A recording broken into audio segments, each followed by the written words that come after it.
Hello. Welcome back to our show. This is your boy Drew. This is How Was Your Day podcast. I'm always joined with the two homies and always our special guests. All right, we got two special guests in the building today. All right, one in present and one over the landlines. But I'd like to introduce Smith CEO. How you doing today? You know me, man. I'm blessed as always. How you doing? For sure, I'm good, man. I'm blessed. I'm alive. Couldn't ask for more. All right, GQ Nesto. How you doing today? I'm doing good. For sure. And of course, my big cousin Earl. How you doing today?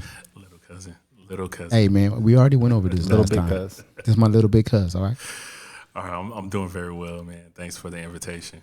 All right. Hey man, as parents, we're all adults sitting at this table. Some of us have children and some of us don't. But what I wanted to bring across the airwaves today was the situations and how we're dealing with our children who are presently going to school online and the impact on their behavior, their attitudes that you're seeing in home, as well as our special guest today, which we'll get into a little bit later, the teacher's perspective. We always talk about the kids, but what about the teachers? How hard, how difficult this may be for them, or even how easier it is, for them to maintain and be effective in the classrooms. But I got a little story I want to tell, right? So my son Eric, right? I have two boys.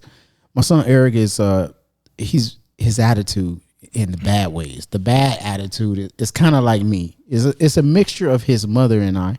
So he's like a little pit bull terrier. It's bad. So all I hear one morning, is this smack. And I'm like, what, babe, what was that? And she like, I don't know what that was. I go into his room. This dude is so upset that he has to sit in front of his laptop for 8 to 10 hours a day. He punched his Chromebook. He punched it. He smashed it. And at first I was like, yeah, son, do that. And then I was just like, wait a minute. Who's paying for this? That was a $400 yeah, slap, bro. You know what I'm saying? I was like, come on, bro. So what he had to do, I made him wash dishes for 3,000 hours or something like that. Woke him up like 3 o'clock in the morning. Get on them dishes. You know what I'm saying? Like a straight drill sergeant or something like that. But I tried to understand the difference, the stress levels that come along with, this is a change. And for the most part, we as humans, we don't really like change and we don't deal with change well. Not all of us and not all of the time.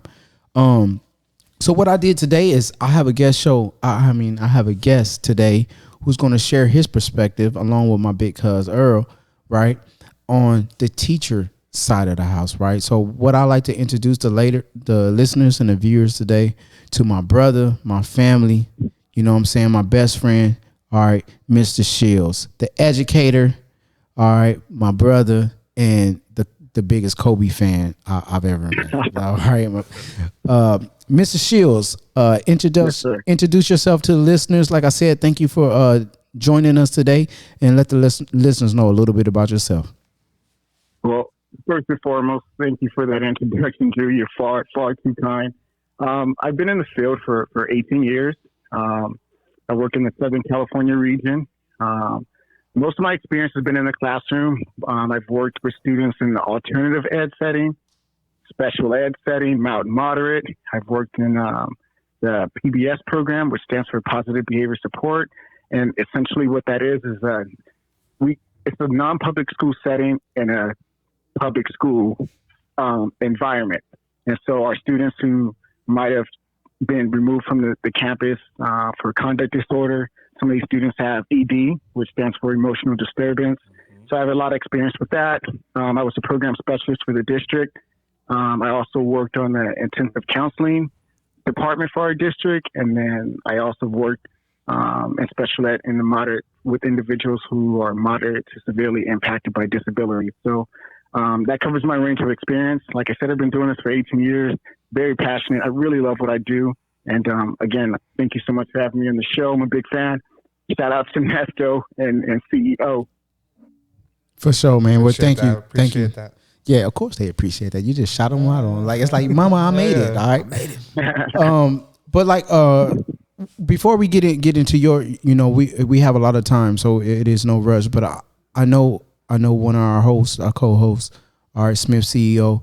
Have you noticed any difference with what's going on in your household as far as when it comes with the COVID and traditional learning versus what we're facing right now? Yeah, especially lately. I think he's just over being in the house. It's different this year. Last year they finished off the school year with distance learning. It was a little different at the time. He was only in the first grade, so they would meet twice a week for like an hour in the first 30 minutes. The teacher's trying to get the kids to calm down because they're excited to see each other because they haven't seen each other. This is a little different because they're meeting every day. Some days it's a struggle. Some days he goes and gets in front of his laptop in his room and just does what he have to do. Some days we gotta be like, Mason, get in there and do your work. Mason, get in there and do your work. So it's just the teacher does a really good job though keeping them engaged. So it's just trying to find that balance. You know what I mean? Because they're not used to being stuck in the house. They want to be with their friends. They want to be out on the playground. From home you can't really do that. So it's a struggle. It's the change for everybody. Like you said, it's just adapting. We don't like to adapt to things very often. All right, and once again, like on our last episode, I had to pop my collar for my big cuz, right? So I know you play a significant role in the education system out here in the Bay Area. With the COVID, obviously there's a change, right? There's a difference. What have you noticed, and what have you been through? Man, it's so I work with a very at promise. The term used to be at risk population, and what I'm finding is that families are having a hard time because these are families that have had negative interactions with schools anyway, and so students, are having a hard time being motivated to be a part of school, and then teachers themselves are having a hard time scaffolding or creating curriculum or opportunities for students to learn and show that they've learned. By distance.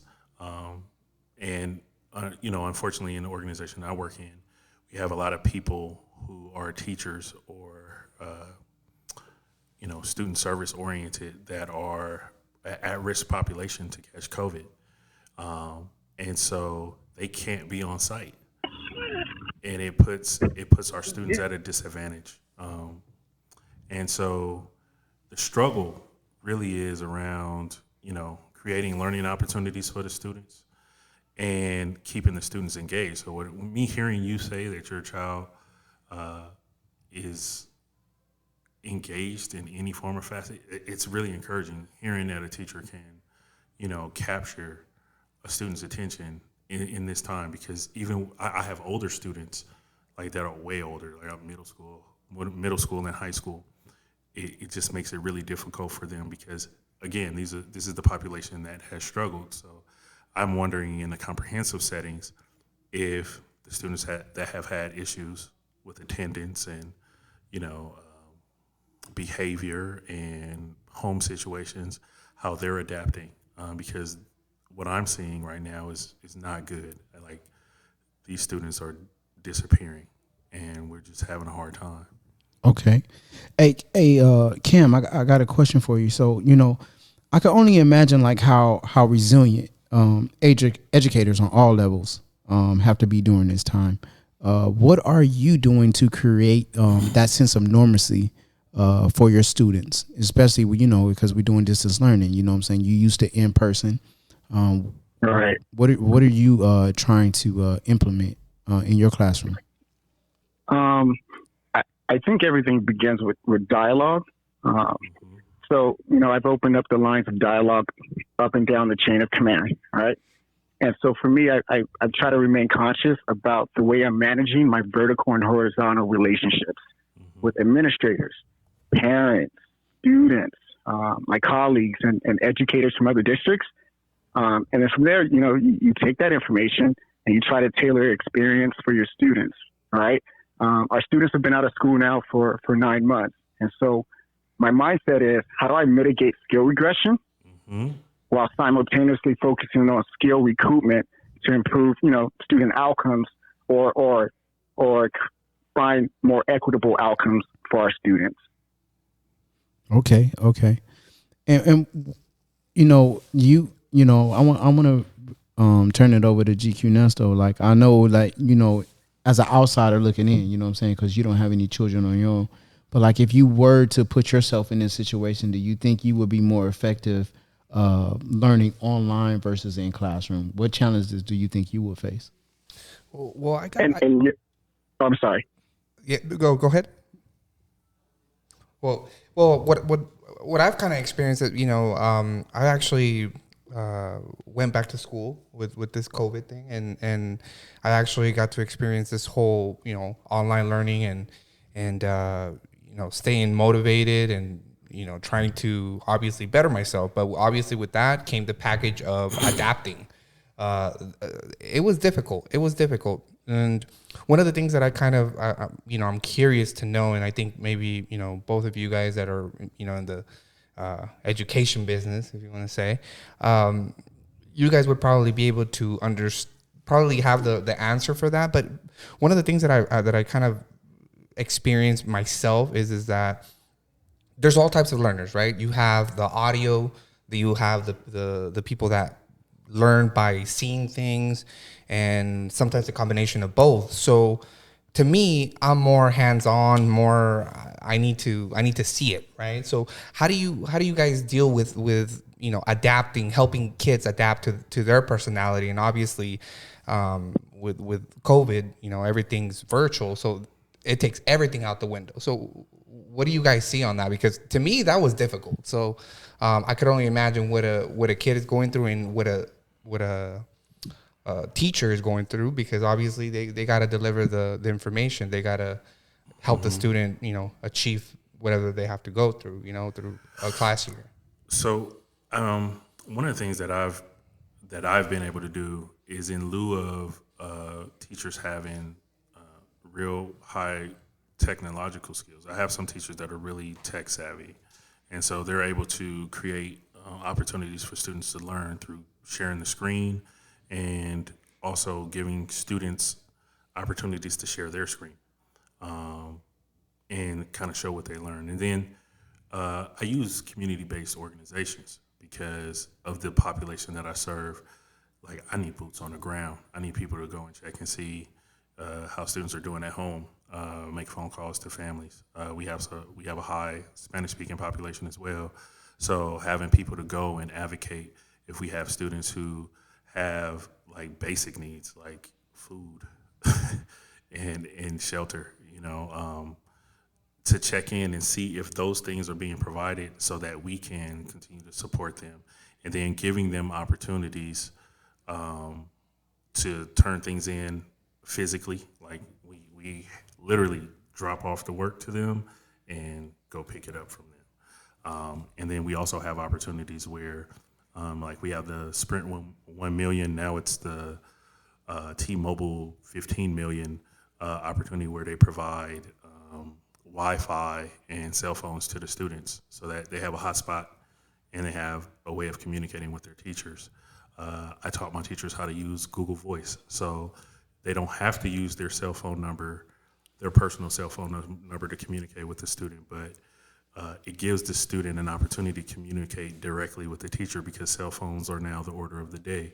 So is it a struggle? I think the struggle that you're speaking to is absolutely real, but I think right now, being at the beginning of this, we're not even as deep in it as we are going to be. I think people are starting to look at different ways of providing learning opportunities, online education with programs like Apex and Edgenuity and Odyssey, where I think those are some things that we've kind of dove into, but it's just going to be a constant revisitation of where are we? This didn't work. Okay, let's go back to the drawing board. And I think my team of teachers and community-based organizations are willing to do that. But it's a struggle. Okay. Hey, Cam, at any time, man, if you want to chime in, go ahead and chime in, okay? Okay. So like, thank you for that response, because so like, and both of you guys, I have a question for you both, and you kind of already hit on it. But what Tammy, in your situation down there in SoCal, what steps has your district taken to assist both the student and the parents in the facilitation of transparent communication? Well, I want to add to Earl's point. It has transformed the way we do things, right? For better or for worse, but it has definitely transformed our approach.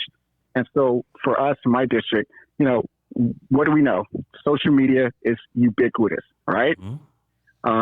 It transcends SES, which is socioeconomic status. So we've used social media as a resource to keep like our students and families informed regarding like the current status of distance learning, what they can expect in the coming weeks and months, and et cetera. And we're taking that information and research and turning it into a resource for our families. In addition, we've employed our school counselors to help students access like mental health services and help them find healthy coping mechanisms to deal with this new reality. Because I want to go back to what you said about your son punching, a hole in the Chromebook, right? Right. Even before pre-pandemic, and I think Cousin Earl will probably agree with this. One of the trending interventions has been SEL, social emotional learning, right? Right. Yeah. Right. All this did was expedite our learning curve. This forced us to make it transition it from an emerging concept to a priority. Because again, we were unprepared for this. Yes. We weren't, right? And so now that we have kids who are struggling with this transition to distance learning, again, accessing our mental health services. Like I said, I used to be in the intensive counseling department, utilizing our school counselors more frequently. They're doing sessions with kids, group sessions, individual sessions. I would like us to get to a point where we offer something for our families collectively to help families, survive this pandemic and develop healthy coping mechanisms so that they can come out of this, without any, hopefully long-term effects. And can I piggyback on Go that? ahead. Definitely, social emotional learning is something that a lot of districts across the nation have really been digging deep into, and the use of response to intervention, meaning that we look at, a student's performance, their behaviors, their health. I forgot what the other quadrant was, but I think when we start really looking into like not just the academics, because that's where we are right now. Like we have to look at the whole person, and also I think there's a piece where you were sharing like small snippets of learning can be very powerful. I think the example that you gave, like 8 to 10 hours, that's too long because we only retain about 15% of 1 hour. Right. So, Right. I mean, essentially you have a kid going in, if they're in class for, 10 hours, that's really not a lot of, knowledge retention. So what ways can we allow students to build their skills, not just doing these long sessions to meet state requirements, state or federal requirements, but like how can we get real learning to happen? How can we send students out into the world to get some experiential learning? I know COVID limits us in a lot of ways, but there are a lot of things around our communities that students can take a look at and apply to what a teacher may have or a school or a system may have delivered instructionally. And I think we have to take advantage of this opportunity because it will put us in a really prime position to get people to start to take very practical approaches to building their own, and he'll understand this, schema, like build on their own schema, their own knowledge that they had prior to. And there will be fewer gaps, right? And so essentially what I'm saying is that if we were able to shorten school, given that we're in COVID, and give students an opportunity right now, and he would know this as well, give them opportunities to have asynchronous opportunities away from school to learn away from school, right? So synchronously, like they're in class with their teacher, they're meeting their instructional minutes, but how can we give them opportunities away from school to build on their own learning, to come back the next day refreshed with something that they learned Right. separate of the teacher? Right. And then that's kind of like how you know, back in the day, it used to be what LA Trade Tech. You know what I'm saying? So you may not be so book smart, but you may be hands on. You may be that hands on learner like you hinted on earlier. I am kind of both. You know what I'm saying? I need to read it and then I need to actually put it into practice. But what I did as a child, and you know, because my passion, if I had a dream job, you know, like some people want to be NBA stars, NFL players, they want to be rappers, they want to be entertainers and stuff like that. But my dream job is actually what I pursued once I got out of the military. Is I wanted to be a teacher. Right? That's, to me, that's the pinnacle. You know what I'm saying? I would be so happy. But then when I got down to all that schooling and all that testing I got to take, I was like, like, nah, let me think about something else. But, you know, you can always tell when somebody cares about what they do because they put in a lot of effort into what they do, how I'm going to present to my class, how I'm going to have them engaged in what I'm presenting so that they can attain the most knowledge. And not just attain, but just retain it and then put it into practice. So I have a question for you both. If you compare the hours that you spent preparing your lesson plans, talking to your staff and your educators and stuff like that, what is the difference between pre-COVID and what you're actually doing now? Are you putting more time in now? I kind of already know the answer, but are you putting the time in now versus pre-pandemic? Cam, we'll let you go first. Personally, I would say I've spent more time preparing for lessons, IEPs, presentations for professional development, et cetera. You know, I talk to you once a week, Drew, and you know, a typical night for me now typically ends around midnight. Many of my colleagues, though, are also sharing a similar experience, but that's also a byproduct of having a new learning curve, right? This is new. And so, you know, one of the unintended consequences of this pandemic is it brought our deficits to the surface. And like what I mean by that is that our educational system has remained like virtually unchanged for generations. You know, technology is like giving us newer, more creative ways to enhance our pedagogy, but the framework of our system has remained unchanged, right? The school calendar, instructional minutes, testing, right? I heard Earl say, giving our students the ability or access to learn away from school, right? The framework of our educational system has remained the same. So again, you know, as a byproduct of a new learning curve, it's you know, you got to respect the process. You're going to be putting more time and energy and effort into trying to solve this, you know, new challenge. You know, it's a new system, right? It's forcing us to come up with a new system, and it's, you know, right now we've only known one system, and so now, you know, COVID has forced us to appreciate technology, but it also has let us know what limitations technology has, right? And so this is where we take really strong, concentrated efforts to add the human element. That's what's missing. People need people. And, you know, it sounds so simple, but, you know, I work with a lot of people who take great pride in being smart and being the smartest person in the room.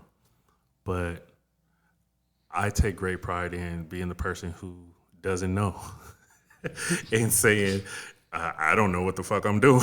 Right. I need help. Has anybody ever experienced this before? Is anybody else experiencing this? And what happens is that it opens up the dialogue. Right.